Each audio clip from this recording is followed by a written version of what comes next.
Love and desire. Two forces that have shaped humanity's most beautiful and complicated stories. When these emotions intertwine, they often lead to moments of vulnerability, connection, and profound intimacy. Tonight, we invite you to step into a tale where passion ignites and hearts find themselves at the crossroads of longing and consequence. Welcome to our story. It was a radiant, sunlit morning, a day that seemed to blend seamlessly into the rhythm of life, offering no hint of the profound turn it would soon take. It was one of those days you'd expect to pass uneventfully, ordinary in every way. Yet, as the hours unfolded, that day transformed into a memory etched deeply into my soul, marking a shift in how I saw him, how I saw us, and how I understood the very foundation of trust and love. Our relationship, until then, had been steady and comforting, a partnership that felt natural and full of promise. From the outset, I had made my feelings and boundaries clear. I wasn't ready to take certain steps, and I thought he understood. No, more than understood, I believed he respected my wishes. In those moments of openness, I was careful to articulate my thoughts, choosing words that would ensure clarity and prevent misunderstanding. Whenever the topic of intimacy arose, I spoke honestly, explaining that I needed time, that I wanted to move at my own pace. Each time, his response was the same, gentle reassurance. He'd smile softly, nod in agreement, and often take my hand. "Whenever you're ready, I'll be here," he would say, his voice warm, his eyes full of patience. Those words wrapped around me like a cocoon, making me feel secure, valued, and understood. In those early days, his demeanor made it easy to trust him. Why wouldn't it? He carried himself with such kindness, a quiet confidence that reassured me. I never doubted his sincerity. When he looked at me, it seemed as though he saw all of me, my dreams, my fears, and the boundaries I worked so hard to uphold. He made me believe that he truly cared, that my feelings mattered. We built a tapestry of memories together, woven with laughter, deep conversations, and shared dreams. There were countless evenings when we walked through the park, our hands intertwined, our words flowing effortlessly. We would sit on the park bench under the canopy of stars, speaking of the future as if it were a story we were writing together. These moments, rich with connection, made me feel as though we had something extraordinary, something unbreakable. And so, when he would ask, "Are you ready now?" my answer would come gently but firmly, "Not yet." His response, always the same, became a refrain I cherished. He would smile, touch my face tenderly, and say, "I understand. I'll wait for you." In those words, I found comfort. They were a promise, a testament to his patience and respect, or so I thought. Looking back now, I realize how deeply I believed in him, too deeply. I placed my trust in his words, in the seemingly unshakable foundation of our relationship. I believed he saw me not just as his girlfriend but as a person deserving of respect and care. He had given me no reason to doubt him, and so I didn't. To me, he was someone who cherished the time we spent together and understood the importance of waiting for love to unfold naturally, without rush or pressure. That day, like so many others, began simply. He called me in the morning, his voice bright and cheerful as he asked if I wanted to spend the day together. It was an invitation I'd grown used to, a familiar rhythm in our relationship. Time with him had always been easy and enjoyable, filled with shared interests and quiet, comforting moments. There was no hesitation in my response. I agreed, imagining another day of light-hearted fun, perhaps a walk in the park, the sun warming our faces as we talked, or maybe a cozy afternoon watching movies on his couch. When he arrived to pick me up, his smile greeted me like an old friend. It was the smile I'd come to trust, one that made me feel safe.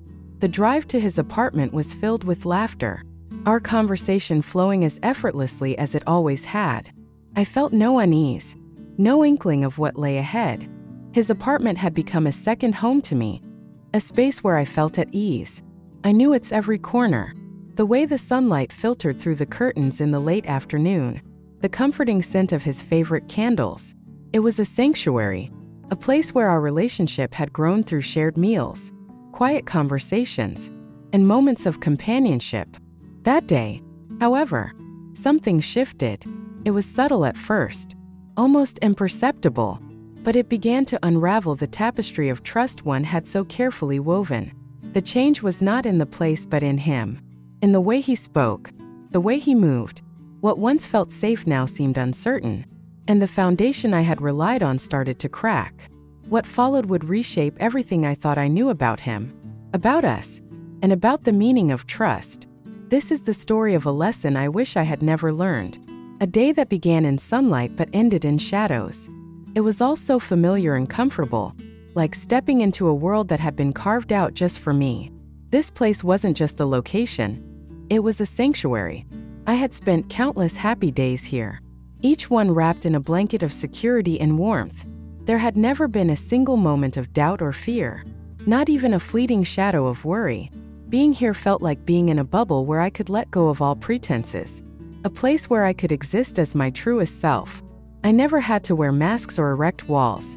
It was a rare kind of freedom, the kind that is born from trust and acceptance. It was always just me and him in this cozy little world we had built together. This place had become a reflection of us, a space filled with shared memories and quiet understanding. I trusted him deeply, with a kind of trust that was unshakable.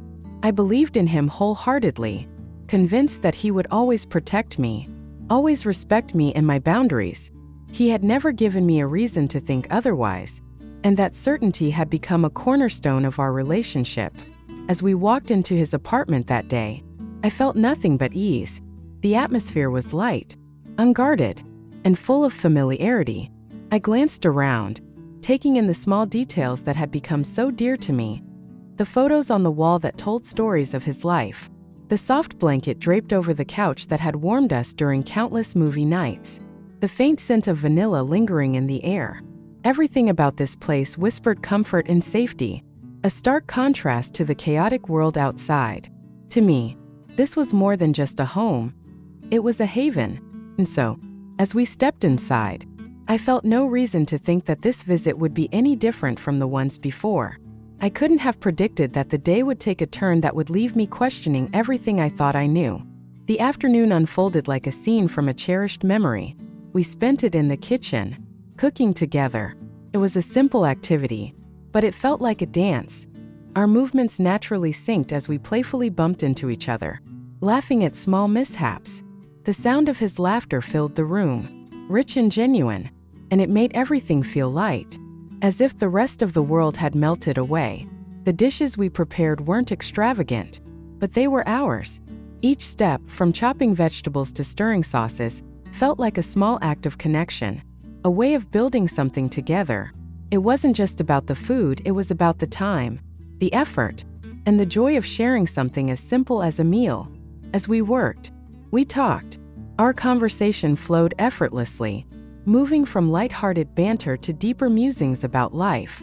There was no rush, no sense of urgency, just the steady rhythm of two people enjoying each other's company. The room was filled with the aroma of our cooking, mingling with the warmth of our laughter.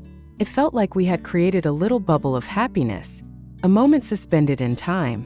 When the evening settled in, we moved to the couch. The soft glow of the kitchen lights spilled into the living room, casting a cozy warmth over everything. It felt intimate, inviting, and safe. We sat side by side, our shoulders brushing, and I relished the quiet peace that came with being near him. He took my hand in his fingers intertwining with mine in a way that felt both familiar and comforting. That small gesture sent a wave of warmth through me, a reminder of the bond we shared. We talked about life, about dreams and hopes that stretched far beyond the present. He shared his thoughts with a kind of openness that was rare and beautiful, and I listened, captivated by the excitement in his voice. When he spoke about our future, his words painted vivid pictures of what could be. A life filled with laughter, shared adventures, and unshakable love. It was a vision that made my heart flutter, a dream that felt so tangible in that moment. His passion and certainty were infectious, and I found myself believing in it too, imagining a life where we faced challenges together and celebrated victories side by side. I smiled at him, feeling a deep sense of contentment. In that moment, the world outside didn't matter. All that existed was the connection between us, a connection that felt unbreakable. He looked into my eyes, his gaze soft and tender, and I saw something so genuine that it took my breath away. When he told me he loved me, his voice was barely above a whisper, but those 3 words carried a weight that settled deep in my heart. I felt an overwhelming sense of happiness, a warmth that seemed to wrap around me like a protective embrace. I smiled back, unable to contain the joy that surged within me.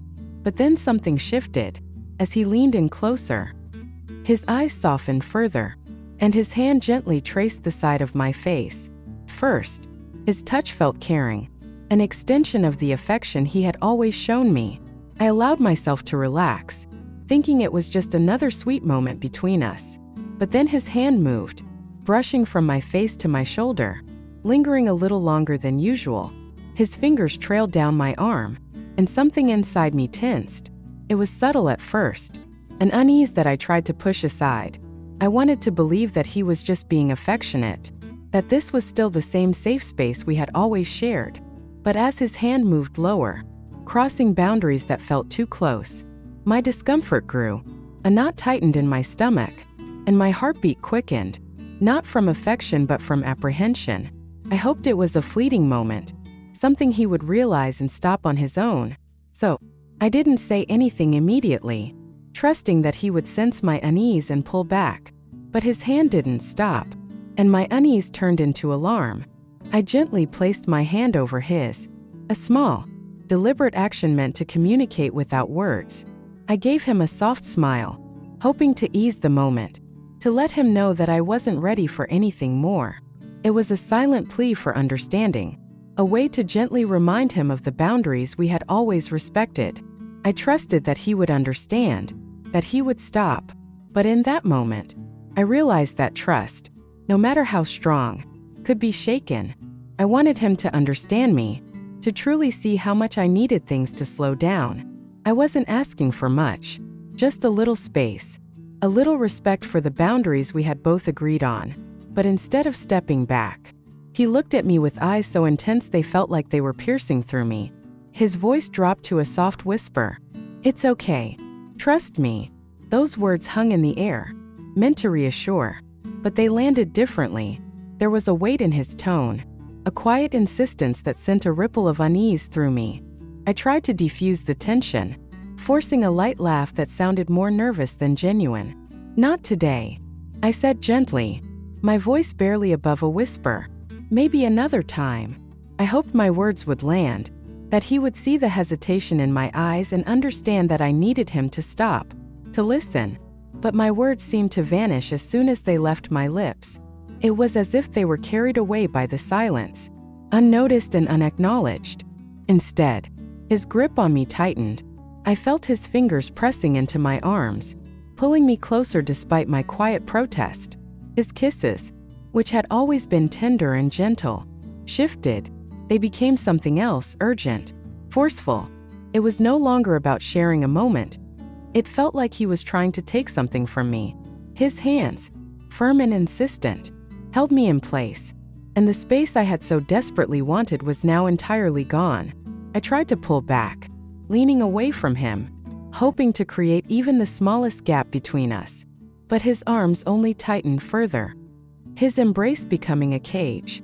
I felt my body betray me in ways I didn't expect. There was a strange sensation rising within me, a mix of discomfort and something I couldn't quite name.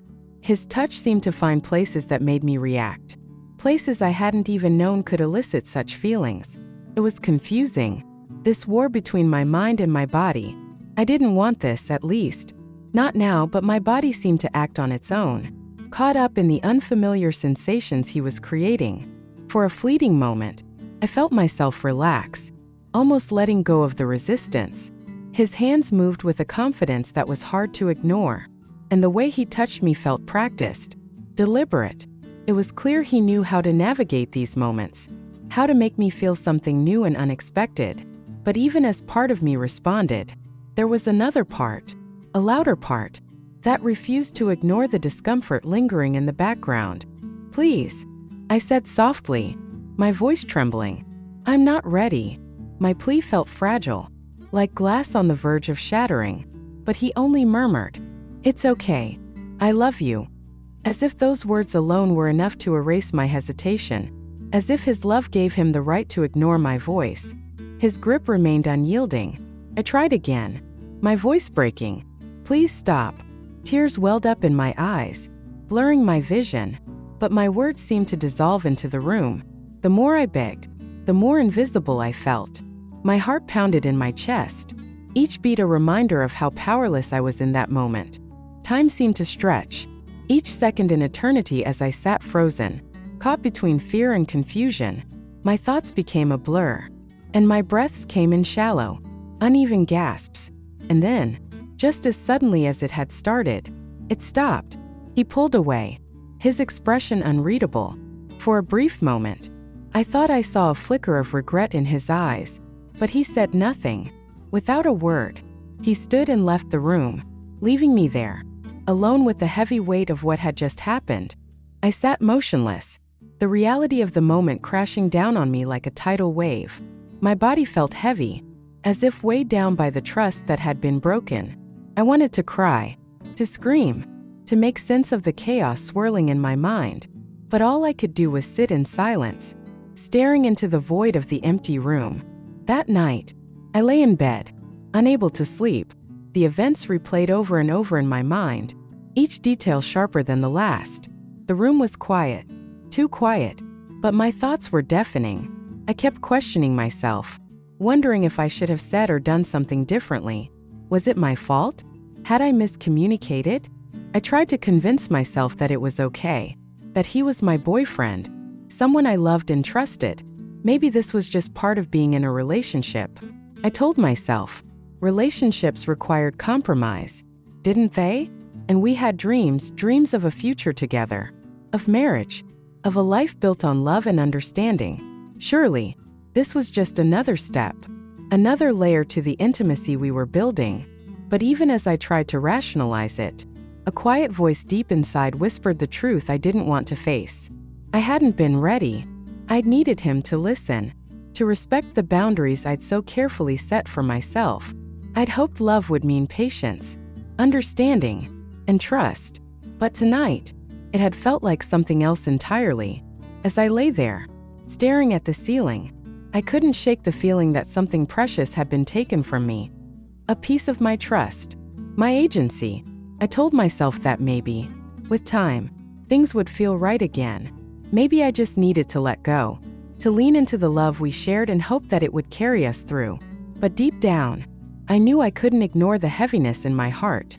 I closed my eyes, praying for sleep, but the storm inside me raged on, relentless and unyielding.